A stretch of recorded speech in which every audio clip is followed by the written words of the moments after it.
வரதராஜன் ராஜு கிட்ட, சார், என் பையன் இறந்த பிறகு என்னோடய மனைவி ஒரு மாதிரி ஆயிட்டா சார். அவள் என் பையனை அந்த வீட்டில் பார்க்குறதாவும் என் பையன்கிட்ட பேசுகிறதாவும் அவள் அடிக்கடி சொல்லுவாள் சார். ஆனால் எனக்கு நம்பிக்கை இல்லை சார். அவள் பையன் இறந்த துக்கத்தில் அவளுக்கு ஏதோ மனப்பிரம்மன்னு நினச்சிட்டு இருந்தேன் சார். ஆனால் இன்னொரு நாள் நான் வேலை முடிச்சுட்டு வீட்டுக்கு வரும்போது அவள் ஒரு மூலையில் உக்காந்து அழுதுட்டு பயந்துட்டு இருந்தா சார். என்னாச்சுன்னு கேட்கும்போது அவள், நான் உங்ககிட்ட சொல்லியிருக்கேன் இல்லைங்க, நம்ம பையனை நான் பார்க்குறேன், அவன்கிட்ட பேசுகிறேன்னு.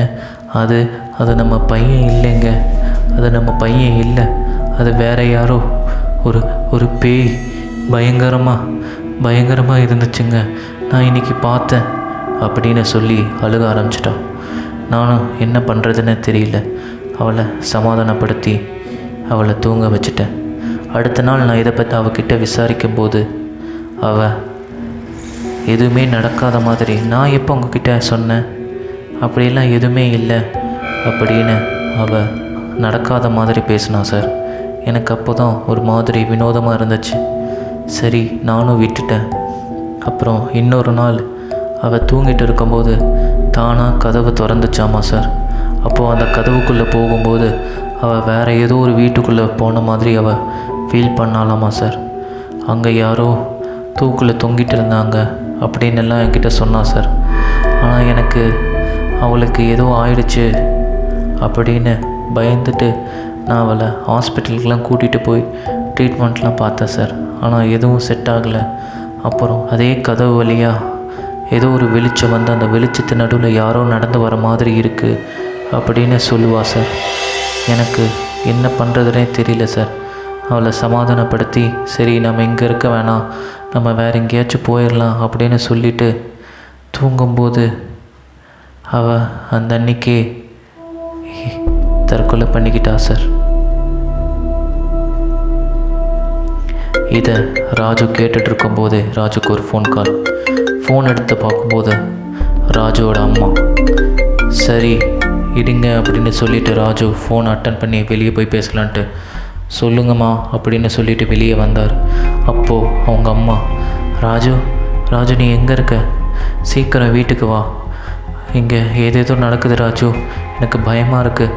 அவரும் இல்லை அப்படின்னு சொல்லும்போது ராஜு பத்திரி போய் என்னாச்சுமான்னு கேட்டுட்டு கொஞ்சம் தூரம் சுற்றி இந்த வீட்டை சுற்றி வந்தார். அப்போது வீட்டு ஜன்னல் ஒன்று திறந்துருக்கிறத நோட் பண்ணார்.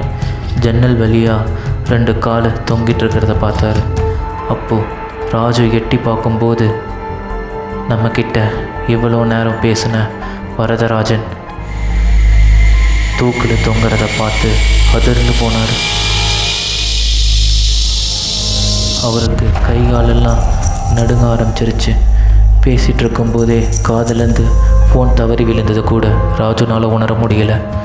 அப்படியே பின்னாடி வந்து பார்க்கும்போது வாசப்படிக்கு நேராக உள்ள வரதராஜன் உட்காந்துருக்காரு. ராஜுவை பார்த்து வரதராஜன் சிரிக்கிறார்.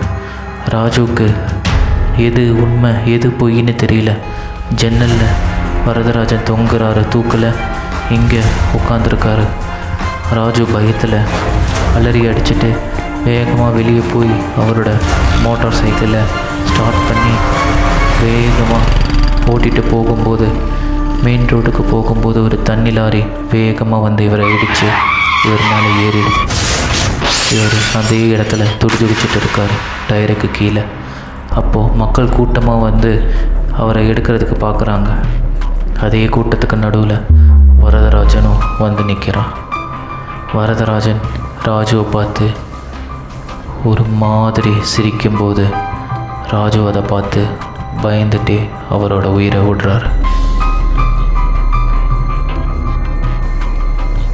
ஸ்வேதாவோட மரணம் உடல்நலக் குறைவால் அவங்க பாதிக்கப்பட்டு இறந்ததாகவும், வரதராஜன் அவருடைய மரணம் தற்கொலைனும், ராஜுவுடைய மரணம் விபத்துன்னு கேஸை க்ளோஸ் பண்ணிட்டாங்க.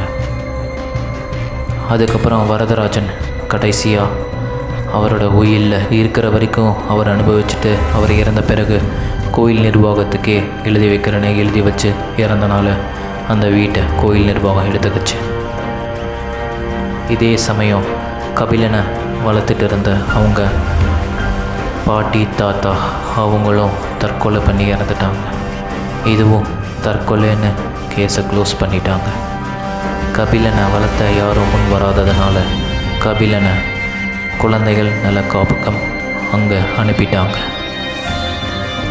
கோயில் நிர்வாகத்துக்கிட்ட போன அந்த வீட்டை இடித்து அங்கே கோயில் கட்டலான்னு வீடை இடித்து கோயில் கட்டுறதுக்கு ரெடி பண்ணிகிட்ருக்கும்போது வீடை இடித்து அங்கே இருக்கிற தேக்கு மரம் எல்லாத்தையும் வித்தரலாம் அப்படின்னு கோயில் நிர்வாகம் முடிவு பண்ணி ஒரு பழைய மரக்கடையில் தேக்கு மரத்தால் ஆன கதவு எல்லாத்தையும் அந்த பழைய மரக்கடையில் விற்றுட்டாங்க. இப்போது அந்த பழைய மரக்கடையிலிருந்து வண்டியில் அந்த கதவை தூக்கிட்டு போகிறாங்க. இப்போது அந்த கதவு எங்கே போக போகுது? இந்த கதவுனால் இன்னும் எத்தனை உயிர் போக போகுது? உங்களுக்கு இந்த கதை பிடிச்சிருந்தா லைக் பண்ணுங்கள், ஷேர் பண்ணுங்கள், சப்ஸ்கிரைப் பண்ணுங்கள். இது புது சேனல்ன்றதுனால உங்களுடைய சப்போர்ட் கண்டிப்பாக எங்களுக்கு தேவை. அடுத்த எபிசோடில் மீண்டும் சந்திக்கலாம். டாடா பாய். இட்ஸ் கேடி.